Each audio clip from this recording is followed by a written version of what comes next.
welcome to the Green and Gold Gridiron Show. My name is Margot Morin. And I'm Chris Sheets from the Kissin' Country Morning Show. Like always, Margot, we have a great show lined up for you. We're actually going to go behind the scenes at the Eskimo Cheer Team photo shoot, and we're also going to check out a certain Eskimo's music studio. We'll get to that soon enough, but today we're going to start the show off with a former Eskimo turned lawyer, Ed Molestad, in today's fifth quarter.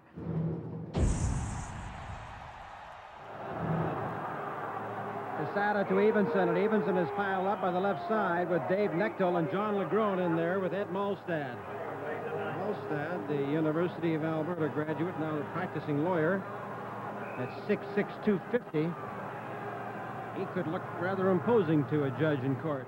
Well, when I was playing football with the Eskimos, I was attending at law school and finished law school and continued playing while I articled and practiced law.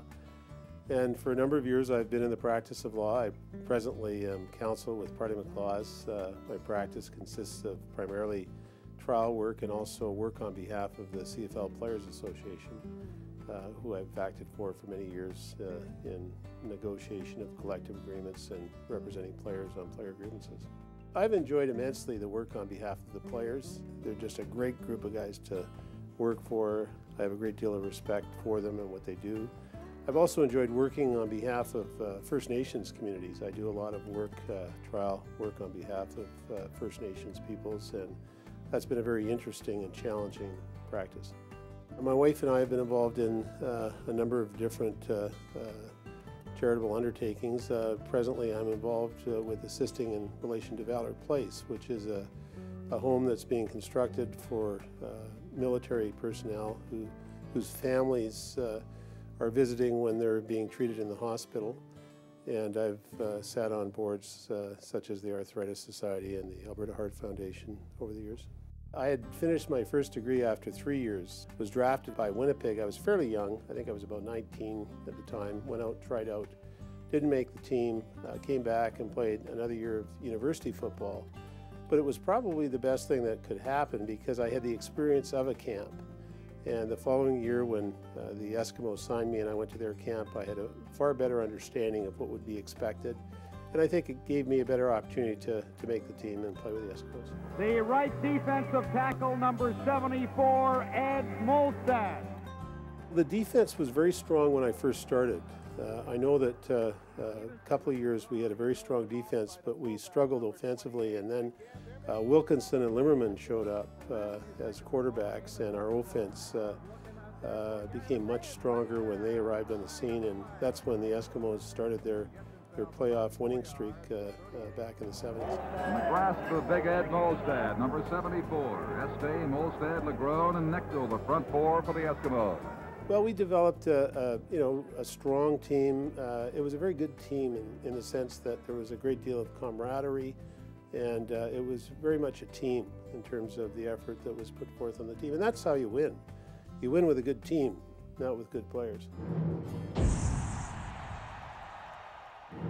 So going to university and having a full-time job is hard enough, but could you imagine being a professional athlete while completing a law degree? Not at all, but that's why I'm in radio. Makes complete sense. Keeping on the subject of school, though, right now everybody's getting that back-to-school supply stuff going, but for some it's not as easy as for others. Ed Hervey explains more about that in this week's Champions in the Community segment.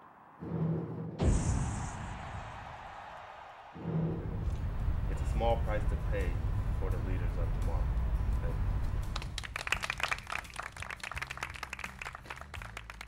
These kids have the chance and the potential to be the leaders of our community. These are the kids that, will be taking care of us and taking care of, all the different things, whether it's socially, economically, environmentally. And you want to give them every opportunity they can to be successful. I mean, take back when we were all kids, we probably took a lot of this stuff for granted, but there are children out there that don't have that opportunity to just have something as simple as a pack of pens and papers. So I think it's extremely important that members of this community take this charity very seriously, and donate as much as you can, and let's set records, because again, these are our children and these are the leaders of tomorrow. Ed is such a positive guy, and he is a great ambassador for the community and really generates a lot of awareness and positive support for the program. We're really happy to have him on board. That's something that was a fit for our organization and Ed Hervey especially, and Ed's championed the cause for us. Well, I think he recognizes, the importance of the program, providing kids the opportunity to learn with adequate supplies. And just that's the case in a lot of neighborhoods, is kids don't have the supplies to go to school and learn. I have a very deep passion for the children in this community.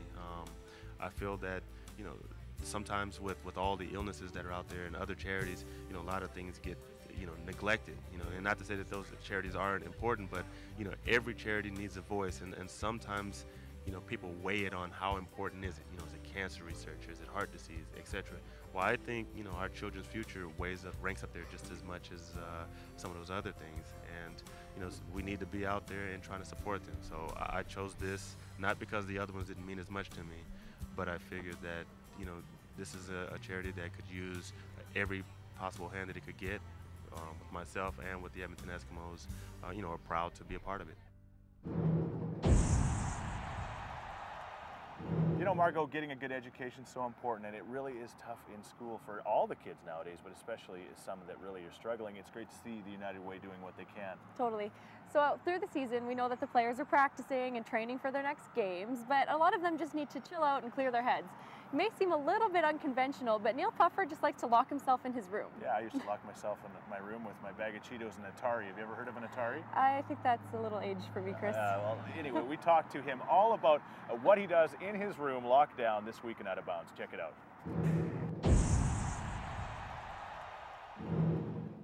I had a babysitter when I was young enough to be babysat, I guess, and there was this off-limits room in the basement. It was the babysitter's husband's studio.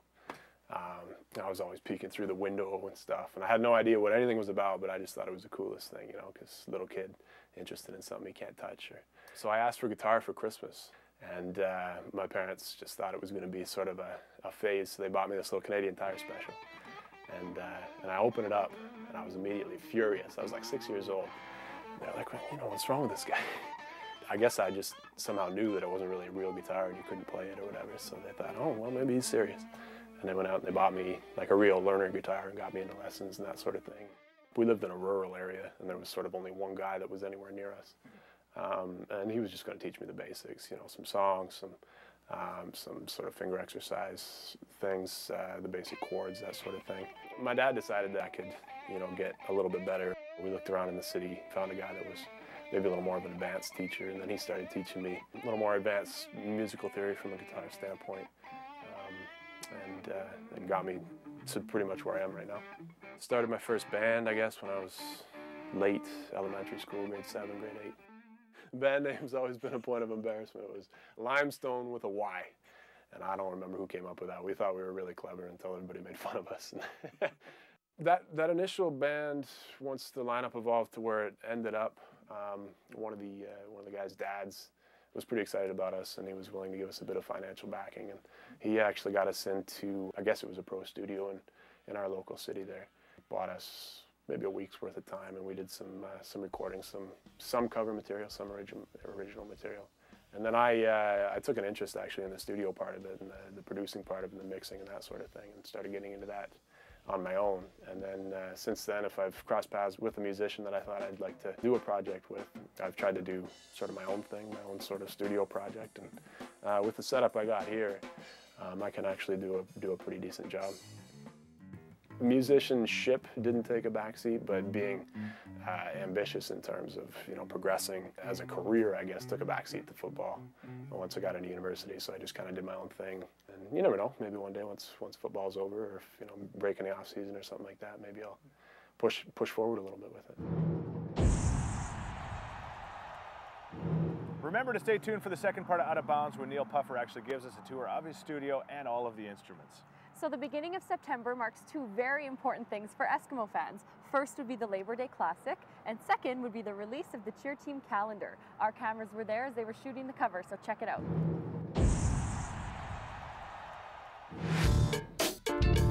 We're shooting the Eskimo cheerleader calendar. It's a tough job, somebody's got to do it. We are aiming to get like a Sports Illustrated type of look. We want it to look look sexy but still look very nice as well. So it can be, you know, Eskimos are all about family and community and stuff like that too.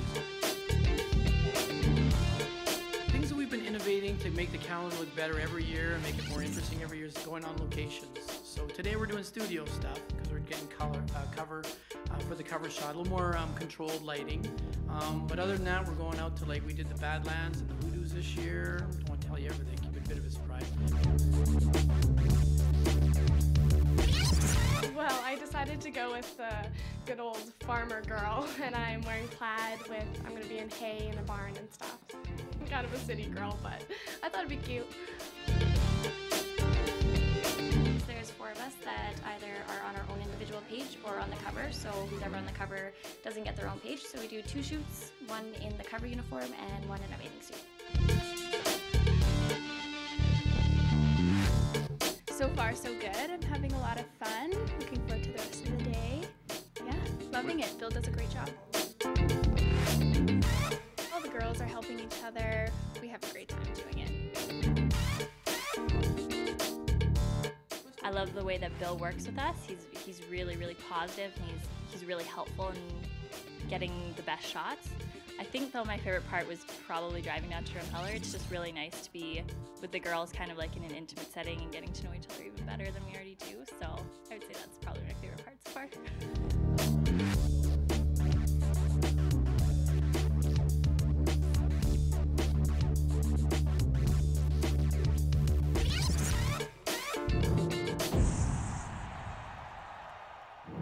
The 2010 Edmonton Eskimo Cheer Team calendar is one of the biggest fundraisers the team has each year. So at the Labor Day rematch, make sure you track down one of the cheer team members and purchase a calendar from them. Absolutely. Up next in Pro Fitness, we catch up with Eskimo wide receiver Jason Barnes as he takes us through his workout routine. I'm Jason Barnes, wide receiver, number 81 for the Edmonton Eskimos, and I'm going to take you through my weekly routine working out. Typically, we work out 2-3 times a week, depending on our schedule. So first day would be a plyometric workout for your legs, speed ladders to work on your explosion. Second would be legs or a whole body lift, such as squats, Olympic lifts, that sort of thing. And third would be upper body, such as bench, curls, pull-ups, shoulders and traps. So right now we're gonna get started. The first exercise I'm gonna show you is a hang clean. We do these it's a whole body workout. It's good for your quads, your hamstrings, your hip flexors. It helps out your explosion, getting off the ball. Being a receiver, I need to explode off the line. So I'm gonna show you how the proper technique.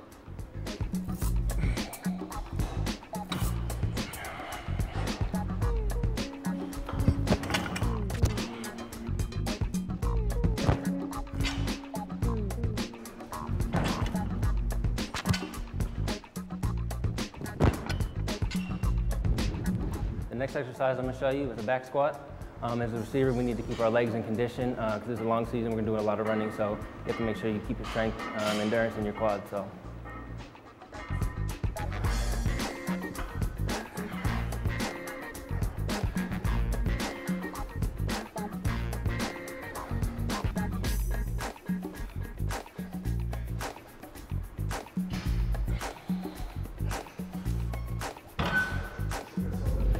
My third workout I'm going to do is a core exercise. It's a double crunch on the bench. As a receiver, you have to have a tight core, hamstrings, abs, all that stuff. Helps keep your balance and help you maintain your speed. So I'm going to show you how to do a double crunch on the bench.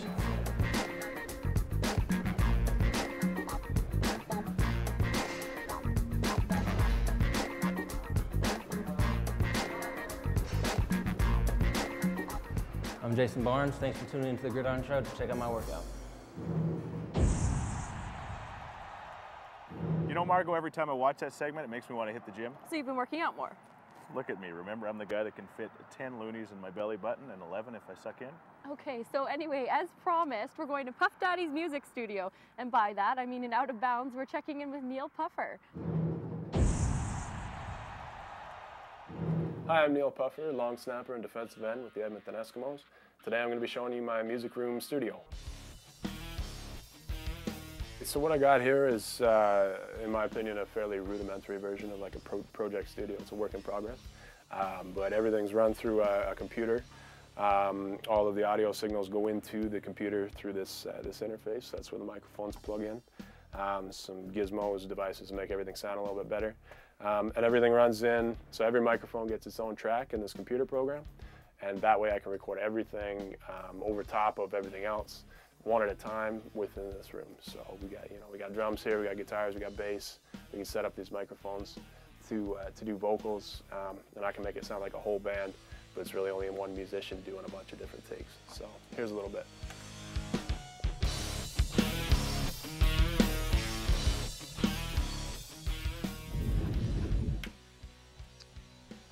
So what we got here is my project bass that I actually built from scratch. I didn't have a bass for a long time, and I wanted one, so I decided it'd be kind of cool, two birds with one stone, to build a bass and learn a lot about doing that, and then have a bass that I could use for projects thereafter. So this is it. Obviously, started out as a couple of different blocks of wood.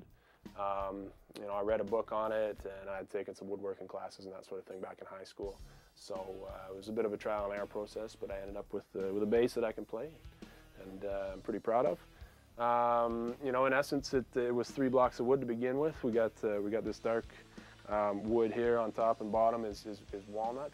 From the same piece, we've got the top and bottom of the headstock there. The light wood that runs down the middle on both ends is actually a continuous piece of maple, if you look at the back, that runs right from tip to tip of the guitar. And that's one solid piece all the way down through, and then it's glued through the body. That's a glue-through neck, they would call. And then the third piece of wood is the dark wood that's on the fretboard. And that's a piece of rosewood that's actually a separate slab of wood. So that would be glued onto the front and then filed down to size. And then you cut your fret slots in there like that. Those are just shallow grooves cut with a thin saw. And then the frets themselves are actually it starts out as a piece of continuous wire.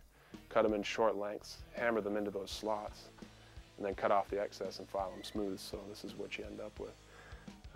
That's pretty much it in a nutshell. The hardware, obviously, you have to buy, but I just sort of rounded all that stuff up and slammed it in there, and this is what I ended up with. So, it works. I can play it. Sounds like a bass for the most part. And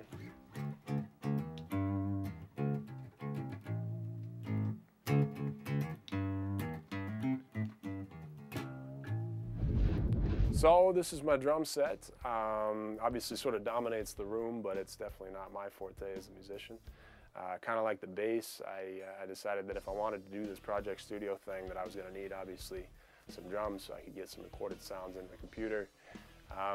And I did have an interest in learning to play the drums too. So at this point, I've been playing for, I guess, a little under a year, and I'm sort of trudging through learning to play the drums and learning to record the drums, which are definitely separate skills. But I'm kind of combining them and heading in the right direction. So this is my set. Other than the fact that it's a drum set, you can see that I've got it all mic'd up. Got microphones on every drum and a couple sort of surrounding the kit as well. And that's how I record the drums in a usable fashion into the computer. That's about it. This is my kit. Learning to play. So this is my baby. This is my best guitar. It's a Fender Strat that I saved up all summer for. Before I had any expenses. Blew my whole summer savings on this thing. These are some custom volume dials. I was at a party one night, drinking Canadian, obviously, and they just fit the theme so well. I thought it'd be a missed opportunity if I didn't incorporate them some way. So that's them. This is guitar. This is my main instrument. This is the one that I've been playing for like 18 years. So yeah, this is really my ticket to being a musician for real. So yeah, that's pretty much it. Hope you enjoyed the tour of my studio, and thanks for watching Out of Bounds. Here's a little something.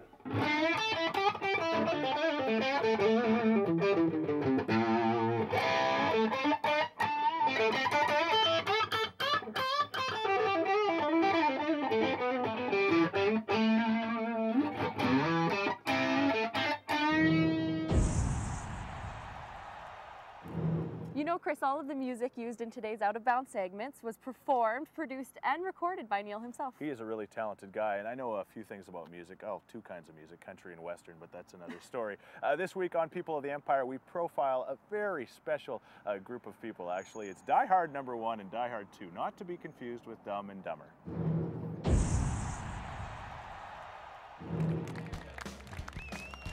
I'm Jesse Bouchard, and I've been a season ticket holder since I was 18, and I've been going to games since I was probably about 6 months old.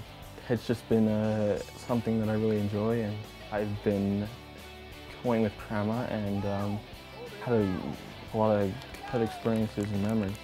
My name is Kathy Gamoses, and I'm Jesse's grandmother. And I am Die Hard number 2, he is Die Hard number 1.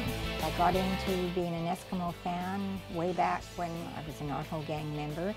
And then my girlfriend, Shirley Mitchell, her father was the Eskimo trainer back in the 50s. And that's when I really got into it, because we used to go to all the games and meet the players. Being that I'm living in a senior's place, and I pick him up and we hop on the bus, I look forward to it very much because he's part of my life. It means a lot to have a grandson that cares as much for his younger grandmother. And it's wonderful to have somebody like that that thinks enough of me to go to the games with me, because I really enjoy it. Post 3 Grey Cup, I was at her apartment and we were glued to the TV, and every time there's an away game or a home game, we're always together. So we practically do everything together. She's amazing. I went to the 05 Grey Cup with my grandma. I held her hand when it was 3rd and 4. We both looked at each other like, is this really it? And Hookie caught it for about 25 yards, and it went into overtime, and Tucker caught it in the end zone, and it was just a real amazing experience. If you're a fan or you like a sports team, there's no greater experience than watching them win it all. It's just a time I'll never forget. I was an avid sports fan when I was younger, and it just became what you see here. And it's really been a great outlet for me, because as a person with a disability, you don't have much that you can get into that like competitive sports. So it's really good that way. Well, Chris, we're well into season 2, and I wonder if you would be able to answer any trivia questions correctly about me. Of course I would. You're like a little sister to me now. It would be simple. Okay, so this week, Alana Nolan is going to see which teammates that sit beside each other in the locker room know each other the best in teammate trivia. Okay. So quick, can you answer a question about me? Oh, let's try. Close your eyes. What color's my hair? Blonde.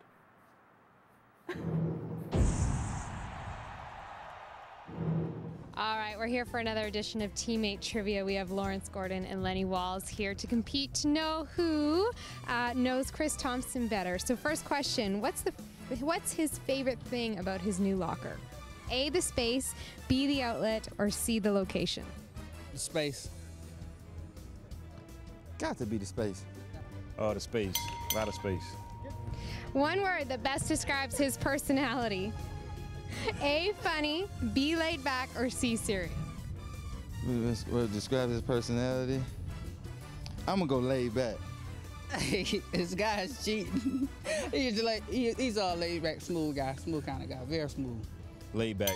Who does he think is the toughest receiver to cover in the CFL? A, G. Roy Simon, B, Nick Lewis, or C, Fred Stamps? Oh man, Deuce on the loose. Got to be Fred Stamps.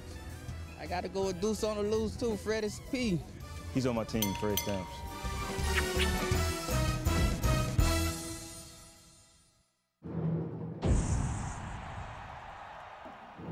Well, that does it for today's episode, but remember you can check us out next Wednesday starting at 4 p.m. on Shaw TV Channel 10. You can also check us out at esks.com and shawtv.com. And remember, our half-hour show only runs every Saturday, so our next Saturday show will be until September 25th. I'm going to miss you. and your blonde hair. Until then, go Esko! A disruptor. Something special's about to happen. I don't even know what I'm going to say yet, though. I'm still thinking about it. I never know. It's just go. Just go with the flow, okay. You know, Margot, getting an education. You know, Margot, getting a good education is so important. And when the players aren't practicing or doing that other stuff they do. Oh my goodness, you guys, we can't take breaks like this. That's it for this day show. That almost would have worked. Not really. No. Yeah, that's weird. You know, Margot, every time I... Don't worry, Chris. Not really. Richard. I know. This is an exciting. First, we're going to check out Puff Daddy's music studio. No, we're not. That's second. What? We're not? I quit. I think we're going to do... Oh, so you've been spending more time at the gym. Have you seen me? I think you know the answer to that question. Anyway, carry on. We've already established that I can fit 10 loonies in my belly button. Anyway, that's another story. And we've established that I can fit 10 loonies in my belly button. You don't get that from the gym. Anyway, I actually can fit 10 loonies in my belly button, remember, and 11 if I suck in. Oh my goodness. Oh my God. The guy, remember, they can fit 11 loonies in my belly button and 12 if I breathe in. So up next, we're going to check... Look at me, remember, I'm the guy that can fit 11 loonies, 12 toonies, and 5 nickels in my... I'm sorry, I just had to do that. I'm like two guys of music, country and western. Toonies and loonies, toonies and loonies. Nobody has as much fun as we do on this